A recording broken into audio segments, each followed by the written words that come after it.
c'est pas parce que je suis pas conscient de la situation globale, là, mais comme je le disais, ça m'inquiète beaucoup, là, les changements climatiques, tout ça, mais j'essaie d'agir localement d'abord, là.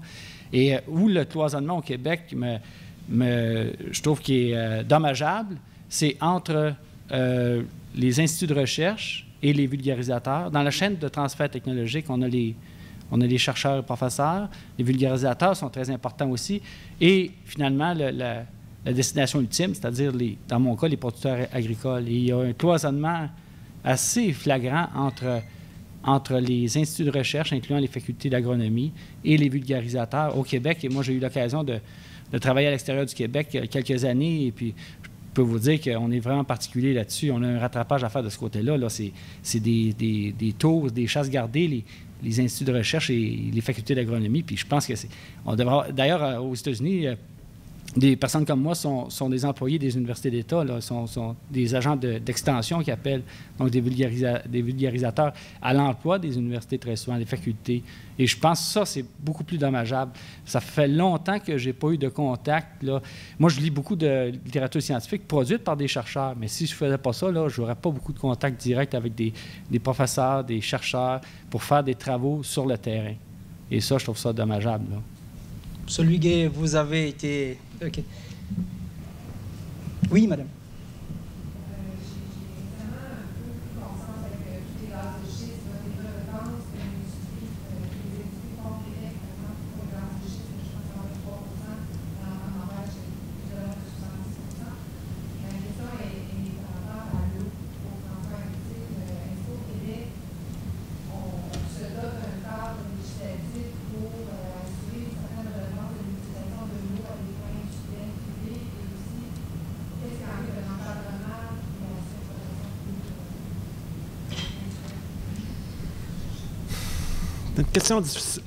Question difficile parce que on est encore dans notre mode d'abondance et on aurait le réflexe de penser que l'eau est à tous et l'eau est gratuite. Par les contacts que j'ai eu avec des collègues qui ont travaillé dans des zones où l'eau est plus rare et souvent dans des pays où les gens sont beaucoup moins fortunés que nous, et on m'a informé que les gens trouvent tout à fait naturel de payer pour avoir accès à l'eau parce qu'ils sont conscients qu'il y a des infrastructures. Ces infrastructures-là ont des coûts et qui doivent être assumés. Donc, à ce niveau-là, je pense que d'avoir certaines redevances pour un usage, c'est quelque chose qui va de sens. C'est ce qu'on a de toute façon au travers de nos taxes municipales. Je suis plus au courant à ce niveau-là. L'eau nous est subventionnée. L'eau, on nous la charge environ 1 $ le mètre cube, alors qu'elle coûte en réalité 3 à 4 $ le mètre cube à déplacer et à traiter. Donc, moi, où est-ce que j'aurais tendance à agir? C'est plutôt sur l'eau embouteillée, où je pense qu'il y a des problèmes là qui sont assez flagrants. Parce que c'est de l'eau qu'on va chercher à des coûts 100 fois, des fois 1000 fois supérieurs à l'eau accessible au robinet, alors que cette eau-là est une eau de bonne qualité. On pourrait imaginer que si on prenait l'argent qu'on prend pour l'eau embouteillée, c'est une genre de taxe volontaire, si on la consacrait à améliorer encore les réseaux, ça me semblerait préférable. Ensuite, au niveau des industries, est-ce qu'on veut faire de l'argent? Je peux juste donner un avis très de citoyen. J'ai des réticences à penser que l'eau, c'est de l'or bleu puis qu'on devrait s'enrichir avec notre eau. J'ai des réticences avec ce concept-là. On l'entend. J'ai des réticences parce que c'est quand même une ressource qui est différente que le pétrole. C'est une ressource qui circule. L'eau va s'évaporer, va revenir, se déplace et elle est temporairement sur un territoire auquel on peut faire un usage. Mais aller au-delà de ça, j'ai des réticences personnellement. Mais il ne faut pas exclure le volet économique. Il faut se donner aussi les moyens d'avoir les infrastructures. Donc, il y a des coûts. Il faut les partager. Oui. On sait beaucoup d'entreprises dans la question de la valeur de l'eau. On parle de redevance, on parle de l'eau en pays. Puis par rapport aux citoyens, on dit que les citoyens vont comprendre nous-mêmes, vont sensibiliser. Mais est-ce que les contrats d'eau, c'est pas un passage obligé pour que les citoyens prennent en compte la valeur de l'eau potable? J'ai un compteur d'eau chez nous. On me le rappelle une fois par année qu'on m'envoie une carte pour que j'écris les chiffres sans avoir noté c'était quoi le chiffre de l'année avant. J'ai donc des doutes sur ma propre expérience qu'un compteur d'eau atteint les objectifs d'encourager les gens à économiser l'eau. Je pense qu'il faut fonctionner autrement. Ceci dit, on est parmi les plus grands consommateurs sur la planète. Heureusement pour nous, la ressource est généreuse, mais ça serait très facile d'utiliser beaucoup moins l'eau. Et je ne vois pas comment on peut y arriver autrement que par l'éducation. Je ne vois pas comment les compteurs d'eau sont nécessairement un passage obligé. Justement, est-ce que vous avez le sentiment, François Antil, que les différents acteurs sociaux sont suffisamment sensibilisés aux impacts que les changements climatiques auraient sur l'eau, par exemple dans le cas du Québec? Oui, les gens commencent à s'en apercevoir. Les gens s'intéressent. On le sait peut-être peu, mais le Québec est parmi les leaders au monde pour ce qui est des études sur les changements climatiques. On a un truc fantastique qui s'appelle Ouranos, qui est financé par nos gouvernements en grande partie, puis qui a réussi à regrouper beaucoup de chercheurs universitaires et qui va chercher des gens impliqués dans les gouvernements, beaucoup de spécialistes, et on se donne des moyens de faire des choses que peu d'endroits dans le monde font de manière aussi rationnelle et je dirais sans partisanerie et de manière très ouverte. Je pense que c'est une grande réalisation qu'on a au Québec et en bonne partie, c'est supporté par les gouvernements. Ma foi, je ne sais pas comment les leaders d'Ouranos ont réussi ce tour de force-là, mais c'est un succès qu'on doit reconnaître. Et ça me permet de... J'ai le goût d'extensionner un peu la question, parce qu'une des problématiques qu'Ouranos aime bien, c'est de parler d'adaptation. Et Alain Olivier a soulevé la question tantôt, à savoir est-ce qu'on oublie l'atténuation puis on s'intéresse qu'à l'adaptation. Puis j'ai le goût juste de répondre brièvement là-dessus. Je pense qu'en réfléchissant beaucoup à ce qu'on devra faire de changement dans nos pratiques pour réagir à un changement dans le climat, nous amène inévitablement à se questionner sur nos pratiques actuelles. Donc, c'est un peu un moyen détourné de peut-être nous ouvrir les yeux sur ce qu'on fait actuellement. Et donc, peut-être que les méthodes d'adaptation qu'on peut commencer à envisager pour dans 20-30 ans, on va être intéressé de les mettre en place beaucoup plus rapidement parce qu'on va réaliser peut-être les choses qu'on fait moins bien. Donc, dans ce sens-là, je suis tout à fait pour les études d'adaptation. Oui.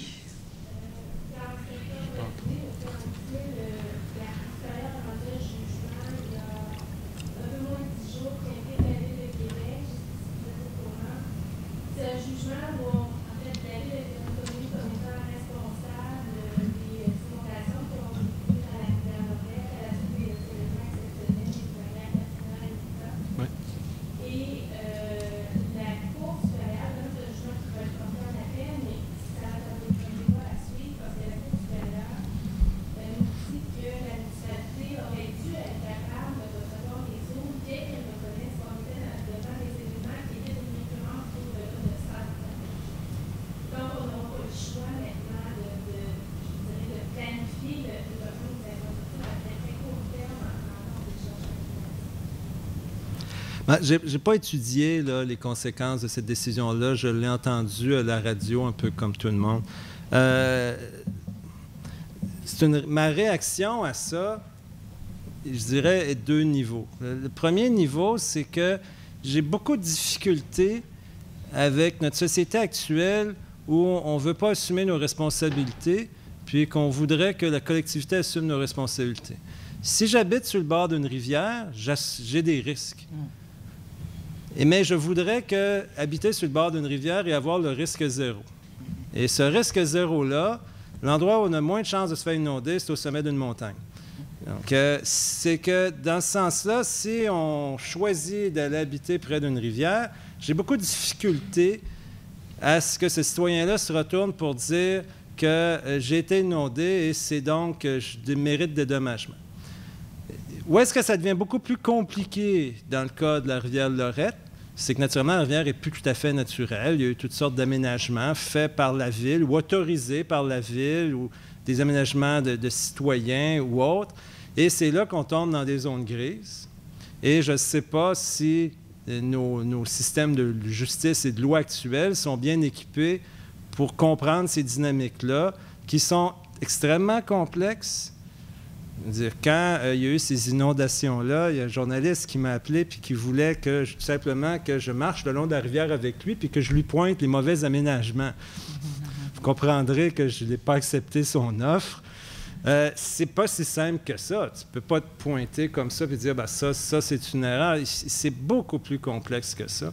Et à cet égard-là, c'est une complexité telle que je ne sais pas jusqu'à quel point les systèmes de justice sont en mesure de vraiment statuer sur ce qu'ils ont fait. Donc, ça serait... Oui, je crois que les questions ont été tellement discriminatoires que le professeur Antil a eu un temps de parole beaucoup plus important que tous les autres. Je voudrais, le temps de la table ronde est déjà révolu, mais quand même, je voudrais passer la parole à Louis Robert, Alain Olivier et Madame Dia Touré pour un mot de fin qu'ils auraient par rapport à tout ce dont nous avons discuté tout à l'heure. Madame Dia Touré, s'il vous plaît. Alors, moi, je vais... Très rapidement, s'il vous plaît. Quand le professeur parlait, à l'issue en réaction à la question de Madame, ça me faisait penser à l'analyse environnementale stratégique ou l'étude d'impact environnemental qui généralement doit être fait avant ces infrastructures et aussi il y a une certaine régulation normalement pour habiter au bord de l'eau, etc. Peut-être que c'est tout ça. Est-ce que ça a été fait? Est-ce que ça n'a pas été fait? Comment ça a été fait? Peut-être que tout ça a été analysé pour que la ville puisse être, pointée comme responsable. Bon, je ne sais pas. Non, mais j'ai dit, ça me fait penser à tout ça. Il y a des outils, justement, d'aide à la décision environnementale que tout le monde... et qui est très bien. Je pense d'ailleurs que l'expérience du Canada et du Québec avec le BAP, avec l'audience publique et tout ce qui se fait en la matière, je pense. Je ne connais pas très bien, mais du regard du dehors, nous, dans le cadre de nos formations, on utilise beaucoup le BAP comme exemple de bonne pratique avec les pays en développement pour intégrer justement ces préoccupations-là dans les décisions politiques qui se prennent en matière d'infrastructure, en matière d'aménagement, etc., etc. Donc ça, c'est quelque chose qui me faisait réagir, ça m'a fait réagir parce que j'ai entendu cette... Alors pour moi, le mot de la fin, je dirais simplement, comme on a commencé la discussion, on est à l'université et c'est de futurs décideurs politiques qui devraient, qui sont là, et je pense que sur ces questions-là, ils auront justement la main dans la pâte parce que les changements climatiques sont là et encore pour à des bons jours devant eux. Donc l'importance dans la gestion de ces questions-là, c'est d'avoir cette approche justement pluridisciplinaire ou interdisciplinaire et d'avoir aussi comme objectif principal le facteur humain. Parce que c'est ça qui est fondamental. On parle de catastrophe, on parle d'inondation, on parle d'inquiétude vis-à-vis, mais tout ça, c'est par rapport à l'humain. Donc, les différentes politiques qu'on devrait élaborer, les outils à élaborer, ce à quoi on doit penser, je pense que l'homme doit être au centre. De futurs responsables publics, de futurs acteurs politiques et économiques et surtout de futurs chercheurs aussi. Louis Robert? Oui, bien moi je retiens aussi, je profite des interventions des autres.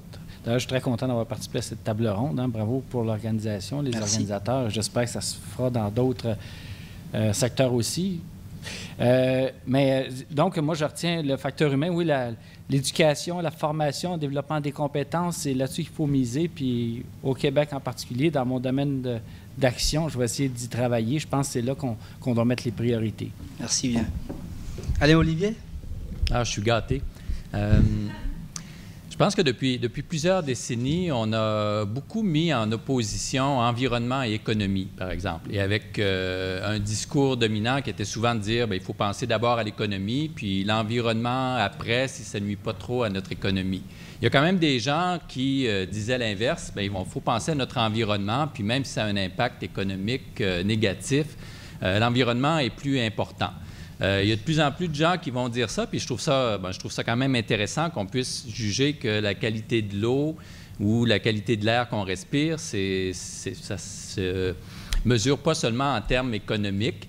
J'écoutais l'autre jour David Suzuki qui disait qu'on distingue toujours nous et le reste et l'environnement extérieur. Puis il disait, pour une des conceptions animistes, entre autres, il dit c'est complètement ridicule parce qu'on respire l'air qui nous entoure, donc on est l'air dans lequel on se trouve, on est l'eau qu'on boit, et donc on n'en est pas distinct.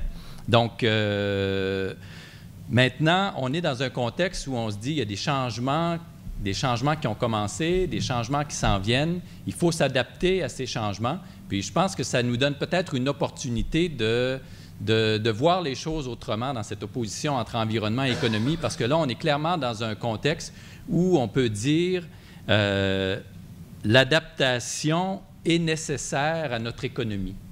Ça fait que, bon, c'est peut-être un mal, mais espérons-le pour un bien. C'est une formidable conclusion.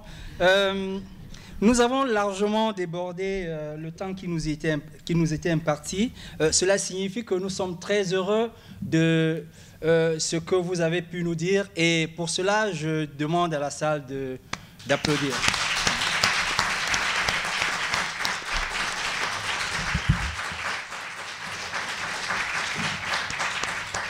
Merci beaucoup.